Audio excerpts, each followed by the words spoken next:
I want to say is what is climate change and why we are so much concerned about climate change is it all started in 1973 after the Industrial Revolution, and what we find that temperature of the globe was suddenly started increasing, and the anomaly is the change in temperature from Industrial Revolution to till now is up to 1 degree Celsius. So why this temperature change is important and how it is impacting our lives is, if temperature change can increase by 0.8 degree Celsius, अगर आपकी temperature change globally मात्र 0.8 degree Celsius अगर increase करती है, तो there are several consequences like heat waves, ocean warming, and extinctions of some species which are the rare species. और अगर 1 degree Celsius को क्रॉस कर जाती है तब तो आपको पानी मिलना भी मुश्किल हो जाएगा, और ऐसा हो रहा है। जैसा कि आप जानते होंगे कि भागलपुर में भी पानी मिलना मुश्किल हो गया है, और ना ही भागलपुर में, चेन्नई में और पूरे भारतवर्ष में पानी मिलना पीने के लिए मुश्किल हो चुका है। ओके, और एट द सेम टाइम क्या कॉन्सेप्ट डेवलप हो रहा है कि हमको स्मार्ट सिटी बनाना है, स्मार्ट नेशन बनाना है, स्मार्टनेस की तरफ हम लोग भाग रहे हैं। पर क्या, मेरा क्वेश्चन है कि या हमारी बेसिक रिक्वायरमेंट क्या है? हमारी बेसिक रिक्वायरमेंट स्मार्टनेस है या फिर बेसिक नीड्स है, रोटी कपड़ा और मकान और पीने के लिए साफ पानी? ओके, तो जो स्मार्टनेस है, जैसे कि भागलपुर स्मार्ट सिटी कॉन्सेप्ट के अंदर आता है, am I right about it? Yes, yeah so Bhagalpur smartness city concept के अंदर आता है। तो मेरा क्वेश्चन आप लोग से यह है कि क्या भागलपुर रहने योग्य शहर है? क्या वहाँ बेसिक रिक्वायरमेंट्स पूरी हो रही है? क्या रोटी कपड़ा मकान, काम करने के लिए काम प्रॉपर और बेसिक चीजें मिल रही है जो हम लोग स्मार्टनेस की तरफ जा रहे हैं? चूंकि स्मार्टनेस क्या है, ये ना केवल एक सब्जेक्टिव पैरामीटर है but also relative parameter. Smart किसके साथ, किसके कंपेयर में? ओके, हो सकता है कि पटना को आप बोलो कि ज्यादा स्मार्ट है भागलपुर से, दिल्ली जैसा कि ये एक पोएम आपके कलीग ने दिखाया था कि दिल्ली में बहुत रोशनी है, तो दिल्ली भी एक कंपैरेटिव एग्जांपल है। दिल्ली भी बहुत स्मार्ट नहीं है, दिल्ली से भी स्मार्ट कुछ है, उससे भी स्मार्ट कुछ है। ओके, तो स्मार्टनेस की आपकी परिभाषा जो है वो इंडिविजुअल लेवल पे होनी चाहिए, ना कि हमें किसी से कंपेयर करना चाहिए। भागलपुर कभी भी दिल्ली नहीं हो सकता है। भागलपुर की अपनी आइडेंटिटी है, भागलपुर की अपनी प्रॉब्लम है, दिल्ली की अपनी प्रॉब्लम है। तो किसी भी प्रॉब्लम के सॉल्यूशन के लिए, और अगर आपको भागलपुर को बेहतर करना है, तो आपको भागलपुर को बहुत अच्छे से समझना पड़ेगा कि उसकी जरूरतें क्या हैं, बुनियादी जरूरतें, रेदर देन कि हम उसको कंपेयर करें कि भागलपुर को हम यूएसए जैसा बना देंगे या फिर दिल्ली जैसा बना देंगे या फिर कुछ बहुत ही डेवलप कर देंगे, अर्बनाइजेशन कर देंगे। तो स्मार्ट सिटी की मतलब विशेषताएं जो हैं वो भी सब्जेक्टिव है। नॉर्मली क्या होना चाहिए, एक बुनियादी जरूरतें पूरी होनी चाहिए। दूसरा कि आपका जो शहर है वो भविष्य के आवश्यकताओं के लिए तैयार होना चाहिए कि भविष्य में क्या क्या आवश्यकता होगी लोगों की। For example global warming, climate change, इसकी वजह से क्या कॉन्सिक्वेंसेस होते हैं? फ्लड आते हैं, ओके, सुखाड़ आते हैं, ठीक है। तो हमें इन चीजों की बेहतर समझ होनी चाहिए कि आखिर क्यों ऐसा हो रहा है और इसको हम किस तरह से मिटिगेट कर सकते हैं। तो सबसे पहला क्वेश्चन है कि भागलपुर क्या एक जीने लायक शहर है? क्या वहाँ पे शिक्षा की व्यवस्था है? जैसे कि विजय सर ने कहा कि बहुत सारे बिहारी छात्र साउथ इंडिया में पढ़ने जाते हैं। Okay, 30 to 40% of engineering college में बिहारी छात्र ही होते थे, और अभी धीरे धीरे नंबर घट रहे हैं चूंकि इंजीनियरिंग करने का ट्रेंड घट रहा है। लेकिन टिल 2015 मतलब huge number of Bihari students वहाँ जाते थे और पढ़ाई करते थे।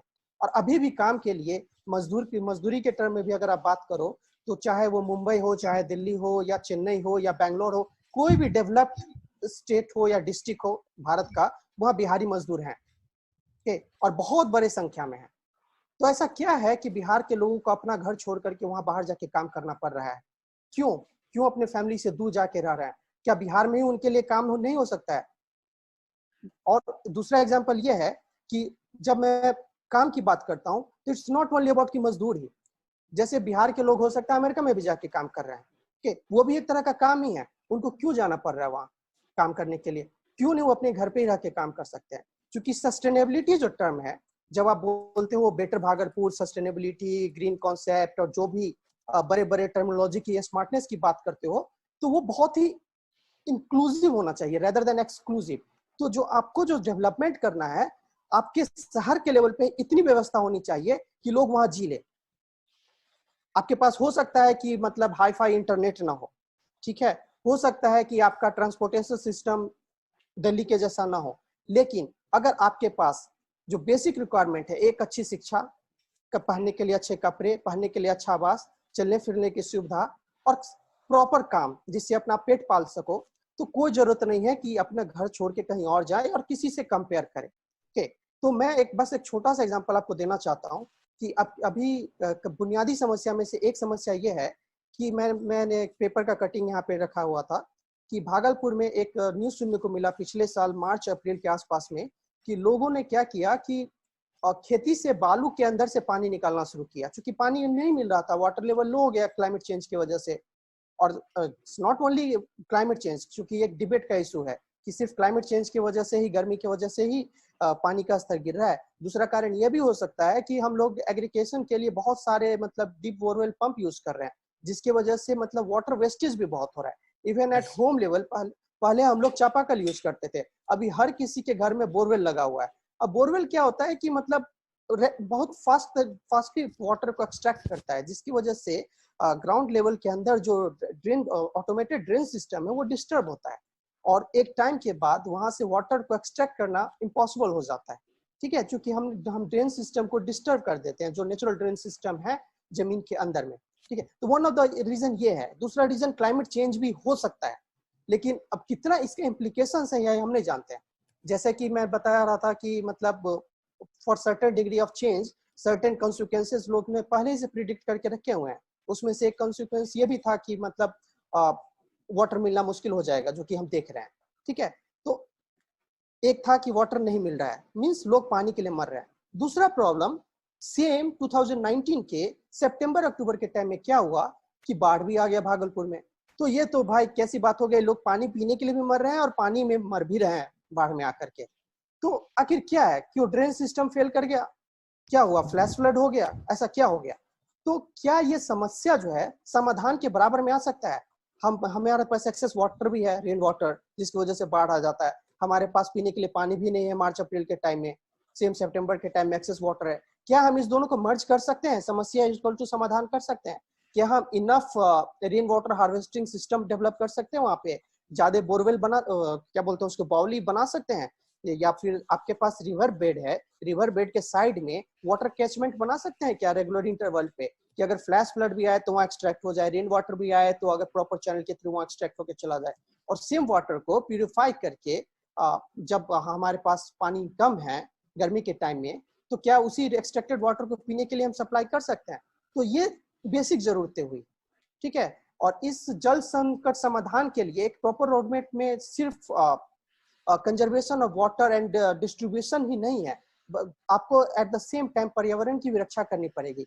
कि हो सकता है कि आप जंगल काट रहे हैं, हो सकता है कि आपके मतलब खेती में कैसे वाटर को यूज कर रहे हैं, इन सब चीजों का आपको प्रॉपर ध्यान करना पड़ेगा, क्योंकि ये साइकिल जो है, इस साइकिल में सब कुछ एक दूसरे के ऊपर इंटरडिपेंडेंट है। ओके, तो अगर आप एक चीज को डिस्टर्ब करते हैं तो दूसरा चीज भी डिस्टर्ब होता है। तो जब आप डेवलपमेंट की बात करते हैं, जब डेवलपमेंट करेंगे, तो अगर आप डेवलपमेंट कुछ चीज को कर रहे हैं तो कुछ चीज अंडर डेवलप भी साथ साथ होते चला जाता है। फॉर एग्जाम्पल मुंबई में एक धरावी का एग्जाम्पल आप ले लीजिए कि एक साइड तो बहुत ही डेवलप सिटी है, ओके, फाइनेंशियल कैपिटल बोला जाता है मुंबई को, and with in Mumbai Dharavi जैसा एक स्लम एरिया भी है। क्यों ऐसा है, कभी आपने सोचा है? अगर आप भागलपुर को स्मार्ट सिटी बनाने के चक्कर में अगर आप एक्सक्लूसिव डेवलपमेंट करोगे, exclusive rather than inclusive development, तो इन यही होगा कि सेंटर में तो बहुत ही डेवलप्ड एकदम सिटी बन जाएगा, पर सराउंडिंग में एक स्लम भी तैयार हो जाएगा। तो आपको सोचना पड़ेगा कि एक डेवलपमेंट जिसको आप चाह रहे हो स्मार्टनेस वाली, कि आपके पास इंडस्ट्री भी वहां चले आए, आपके पास एक आईटी हब टाइप का कुछ बन जाए वहां पर के, और एट द सेम टाइम आप बेसिक रिक्वायरमेंट को पूरा नहीं कर पा रहे हो, तो सोसाइटी में एक बिग गैप आ जाएगा। और इसको मैं इस तरह से कंक्लूड करना चाहता हूं कि अगर आप लोगों की बुनियादी जरूरतों को स्वीकार नहीं करेंगे और विशेष विकास करेंगे, तो इससे सामाजिक असमानताएं बढ़ेगी। लेकिन इतना तो पॉसिबल है कि आप डेवलपमेंट जरूर कर पाओगे, लेकिन आपको यह सोचना भी जरूरी है कि क्या आप इसी स्मार्टनेस की तलाश में हो जिसमें एक्सक्लूसिव डेवलपमेंट हो रेदर देन की इंक्लूसिव डेवलपमेंट।